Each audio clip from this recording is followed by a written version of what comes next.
Bonjour à toutes et à tous et bienvenue dans cette nouvelle vidéo. C'est le troisième épisode de Vidéo Tips et comme vous l'avez vu dans le titre, on va parler de mouvements de caméra. Donc pour le coup les mouvements c'est vraiment un truc qui est spécifique à la vidéo, ça vous aidera vraiment pas pour la photographie. Cette vidéo d'ailleurs elle va être coupée en deux parties. La partie purement initiation où j'explique un petit peu les mouvements et à quoi ils servent. Et la deuxième partie ça va être des petits tips pour vous aider à les faire, tout simplement. Bien évidemment si vous avez des questions n'hésitez pas à les poser en commentaire, c'est fait pour ça. Avant de commencer la vidéo, je vous invite à vous abonner au compte Instagram, c'est là où vous pouvez voir toutes les nouveautés et les infos exclusives que je ne peux pas faire ici. On peut commencer la vidéo.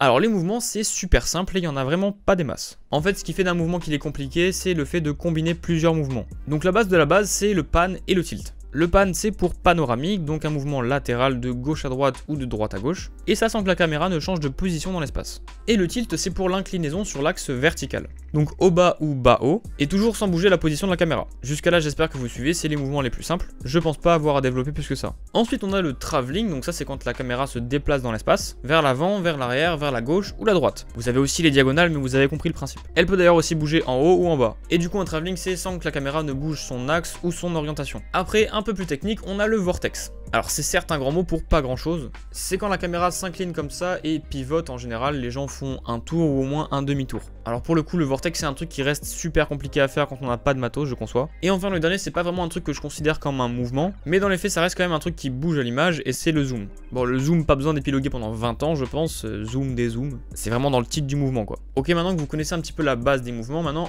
à quoi ça sert? Alors bon ça paraît quand même assez évident mais ça va quand même vachement dynamiser votre vidéo. Parce que bon une vidéo où il y a que des plans fixes, bon... on souffle. Donc sans compter que ça va donner un certain rythme à votre vidéo, ça va aussi contribuer à votre narration. Par exemple, on peut utiliser le pan ou le tilt pour illustrer la découverte d'un lieu ou d'une action ou encore intensifier les émotions d'un personnage. Le travelling peut servir à suivre une action ou à faire un plan séquence dynamique. D'ailleurs, le travelling, je trouve que c'est le mouvement le plus important parce que ça prouve justement que vous utilisez votre espace dans sa totalité et que vous le laissez pas fixe comme un décor de théâtre. En plus, ça rend la scène beaucoup plus immersive et on a vraiment l'impression de suivre le sujet. Pour bien utiliser le travelling, je vous conseille de le combiner avec un pan ou alors un léger vortex. Et là, franchement, déjà le rendu est pépite et en plus on voit vraiment que vous utilisez tout votre espace. Et rentre en scène une combinaison de mouvements que je trouve absolument incroyable et qui est aussi très difficile, j'ai nommé le vertigo. Le vertigo c'est ni plus ni moins qu'un travelling compensé concrètement, et ça combine un travelling avant ou arrière et un zoom en antagoniste à votre mouvement. En gros un travelling arrière avec un zoom avant par exemple. L'idée c'est vraiment de garder votre sujet dans la même valeur de plan tout le long de votre mouvement. Et cet effet là il est assez incroyable parce qu'on va venir changer toutes les proportions de notre image sans forcément avoir l'impression de bouger dans l'espace. Vous avez forcément déjà vu ça dans plein de films, comme par exemple dans Ratatouille quand l'antagoniste goûte la ratatouille de Rémi. Bon après je vous cite cet exemple mais il y en a vraiment plein d'autres. Et si l'effet vertigo s'appelle comme ça, c'est grâce au film du même nom réalisé par Hitchcock. Voilà donc honnêtement c'est vraiment le plus insane des mouvements qui peut exister à mon goût. Et on peut s'en servir pour une révélation, un choc ou un élément qui viendrait changer drastiquement le cours de votre narration. De toute façon chacun utilise les mouvements comme il le souhaite. En tout cas voilà c'est banger. Et le petit dernier que je trouve pas assez utilisé aujourd'hui, c'est le vortex. Vous pouvez bien évidemment l'utiliser dans plein de contextes différents, mais généralement c'est pour montrer une perturbation, quelque chose de bizarre, d'étrange. Bref, quelque chose qui nous fait perdre nos repères en gros. C'est un mouvement quand même assez particulier et c'est quand même mieux de l'associer à un travelling pour qu'il ait plus d'impact. En fait, si je dois résumer, combiner tout avec un travelling, que ça soit latéral, circulaire, avant, arrière, ça rendra forcément mieux même si le mouvement est assez lent et léger. Oui, parce que d'ailleurs les mouvements n'ont pas forcément le devoir d'être dynamiques. On peut les faire avec lenteur si ça rajoute un truc à votre narration ou alors un suspense. Bon, c'est carré maintenant que tout le monde a capté les mouvements de base, on va maintenant voir comment les faire. Alors dans le cas où vous avez un stabilisateur, ça va grandement vous faciliter la tâche, et si vous en avez pas, bah c'est mort. Je rigole bien sûr.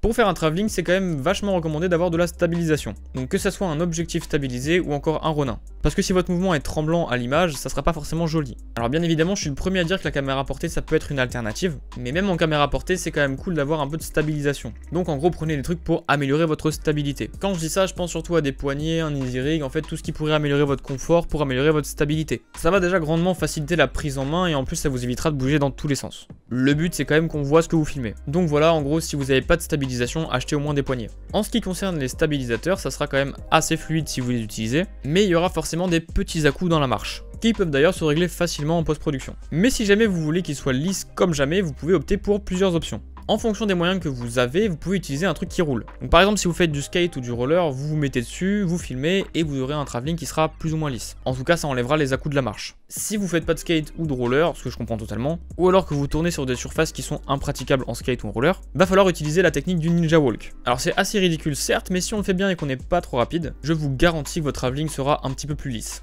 De toute façon, quand vous faites des mouvements avec un ronin, vous avez automatiquement l'air d'un con. Donc que ce soit le ninja walk ou encore la pose caca, je vous assure que les gens ne feront pas attention à vous. Pour faire des beaux plans, il faut savoir se sacrifier. Et pourtant, il y a une technique qui permet de ne pas passer pour un con, que ce soit plus lisse, et ça sans stabilisation. J'ai nommé le slider. Alors oui, c'est vrai, c'est pas un truc qui est aussi portable que le ronin, mais quand on veut s'appliquer pour faire un travelling, en général, c'est ce qu'on prend.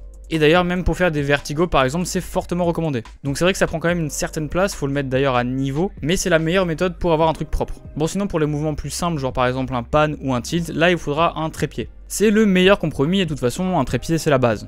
Donc en gros, il faut investir dans un trépied quoi qu'il arrive. Pour le coup, les vortex, ça commence à devenir un petit peu plus compliqué pour trouver une solution. Donc bien évidemment que sur tous les stabilisateurs à l'heure actuelle, il y a un mode vortex. C'est d'ailleurs super facile d'accès, faut vraiment pas être un génie. Mais là pour le coup, si vous n'avez pas de ronin, je suis désolé de vous l'annoncer comme ça, mais vous allez devoir bricoler un truc. Sauf si votre vortex il se fait en extrême plongée ou alors en extrême contre-plongée. C'est honnêtement plus facile et on peut même le faire à la main. Bon voilà, du coup maintenant vous connaissez un petit peu la base des mouvements, mais je vous ai pas tout dit sur leur utilisation. Et ça c'est parce que je vous prépare une vidéo qui portera sur comment filmer une voiture. Parce que je veux vraiment bien faire les choses et en plus ça tombe bien puisque je fais énormément de tournages avec des bagnoles. Donc je trouvais ça bien d'en parler. En plus si ça peut donner envie aux gens de s'y mettre sérieusement, c'est super. Bon voilà, c'est déjà la fin de cette vidéo. Si elle vous a plu, n'hésitez pas à me le dire en commentaire. J'espère que vous aurez appris quelque chose avec tout ça. Il faut savoir quand même que c'est des choses qui demandent de l'entraînement, de la rigueur et surtout de l'organisation. Vous pouvez clairement pas arriver sur le set sans rien avoir prévu et balancer juste des mouvements comme ça. Donc réfléchissez quand même en amont du tournage aux mouvements que vous allez utiliser. Parce que par exemple, si vous avez pas le matériel, bah il y a des trucs qui vont forcément bloquer. Enfin bref, entraînez-vous et préparez vos plans avant le tournage. D'ailleurs, dans le prochain épisode, on va parler de l'organisation d'un tournage. Moi je vous laisse et je vous dis à la semaine prochaine pour une nouvelle vidéo. Allez, ciao!